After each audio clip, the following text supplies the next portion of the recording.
జిల్లా అడ్డతీగల మండలం ఆర్ఎస్ఎస్ మండల అధ్యక్షులు కె సత్యనారాయణ మరియు మాజీ road development director B Satyanarayana Andhra Samachara టీవీతో మాట్లాడుతూ గత 2-3 రోజులుగా కాంగ్రెస్ పార్టీ ఆంధ్రప్రదేశ్ అధ్యక్షురాలు మతపిచ్చిపట్టి షర్మిల తిరుమల తిరుపతి దేవస్థానం టీటీడీ ఆధ్వర్యంలో దళితవాడల్లో 5,000 ఆలయాలు నిర్మిస్తామన్న ప్రభుత్వ నిర్ణయంపై ఘాటు వ్యాఖ్యలు చేయడం బి సత్యనారాయణ ఆవేదన వ్యక్తం చేశారు.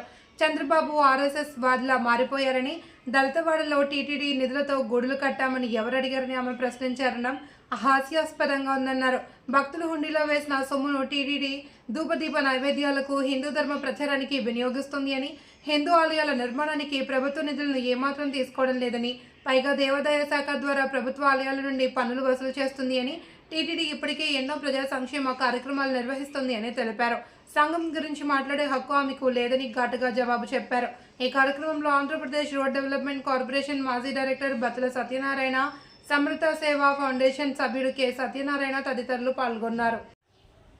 గత 2-3 రోజుల క్రితం ఆంధ్రప్రదేశ్ కాంగ్రెస్ కమిటీ అధ్యక్షురాలుగా చెప్పుకుంటున్న ఒక మత పిచ్చి పట్టిన షర్మిల ఇవాళ తిరుమల తిరుపతి దేవస్థానం శ్రీవాణి ట్రస్ట్ ద్వారా 5,000 గుళ్లను దళితవాడల్లో కట్టిస్తామని ముఖ్యమంత్రి చంద్రబాబు నాయుడు గారు ప్రకటించడం చాలా సంతోషించదగ్గ విషయం. అయితే మత పిచ్చి పట్టినట్లుగా ప్రవర్తిస్తున్న షర్మిల గారికి రాబోయే రోజుల్లో హిందూ సంఘాలన్నీ కూడా మంచి గుణపాఠం చెప్పే రోజులు దగ్గరలో ఉన్నాయి. ఎందుకంటే తిరుమల తిరుపతి దేవస్థానం అన్నది మా హిందువుల ఆస్తి. అది హిందూ మనోభావాలను దెబ్బతినే విధంగా షర్మిల గారు మాట్లాడటం ఏమంత సమంజసం కాదు. ఇంకొక విషయం తెలుసుకోవాలి, షర్మిల గారు మీకు అవగాహన లేకపోతే తెలిసిన వాళ్ళని అడిగి తెలుసుకోండి.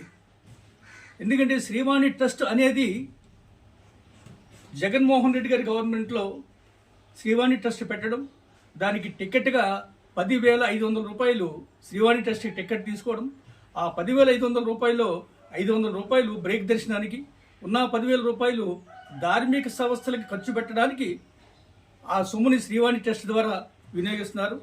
దాంట్లోనే భాగంగా గత ప్రభుత్వంలో కూడా సుమారు 1000 దేవాలయాలకి అనుమతులు ఇవ్వడం జరిగింది. అదే తోవలో ఈరోజు చంద్రబాబు నాయుడు గారు కూడా 5,000 గుళ్ళు కట్టిస్తామని ప్రకటించడం జరిగింది. మీరు చెప్తున్నారు షర్మిల గారు, ఒక విషయం తెలుసుకోండి. ఇవాళ ఆ గుళ్ళు కట్టడం ఎందుకు, ఆ డబ్బుతో సీసీ రోడ్లు, డ్రైనేజీలు, మౌలిక సదుపాయాలు చేయొచ్చు కదా అంటున్నారు. నిజమే, ఏనాడైనా విదేశాల నుంచి అక్రమదారులు మీరు మత మార్పిడుల కోసం వేల కోట్ల రూపాయలు నీ రెండో భర్తేనా అనిల ద్వారా తెస్తున్నారు కదా, చర్చిలు కట్టిస్తున్నారు కదా. ఆ చర్చిలు కట్టించడం మానేసి ఆ వచ్చిన అక్రమ సొమ్ము ద్వారా మీరు అన్నట్లుగానే మౌలిక వసతులు కల్పించండి, మీకు మేము హ్యాట్సాప్ చెప్తాం. అంతేకాదు తిరుమల తిరుపతి దేవస్థానం ఇవాళ సుమారు ప్రతిరోజు కూడా 1,00,000 మందికి ఉచిత అన్నదాన కార్యక్రమం చేస్తోంది. అంతేకాకుండా ఇవాళ రాష్ట్ర వ్యాప్తంగా తిరుమల తిరుపతి దేవస్థానం ద్వారా 1,00,000 మంది జీతాలు తీసుకుని ఉపాధి పొందుతున్నారు. 1,00,000 కుటుంబాలు. మొత్తం దేశం మొత్తం మీద సుమారు 4 లక్షల నుంచి 5 లక్షల మంది తిరుమల తిరుపతి దేవస్థానం ద్వారా ఉపాధి పొందుతున్నారు, ప్రత్యక్షంగానో పరోక్షంగానో. అటువంటి ధార్మిక సంస్థను పట్టుకొని మత పిచ్చి ప్రేలాపన పెడతావు నువ్వు.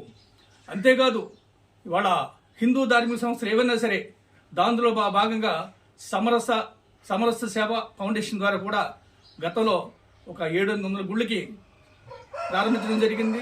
దాంట్లో కూడా 300 నుంచి 400 గుళ్ళు కంప్లీట్ అవ్వడం కూడా జరిగింది. ఒక్కసారి అమ్మా, నువ్వు ఒక పిసిసి అధ్యక్షులుగా కాకుండా నువ్వు క్రైస్తవ మత ప్రచారాలుగా మాట్లాడుతున్నావు.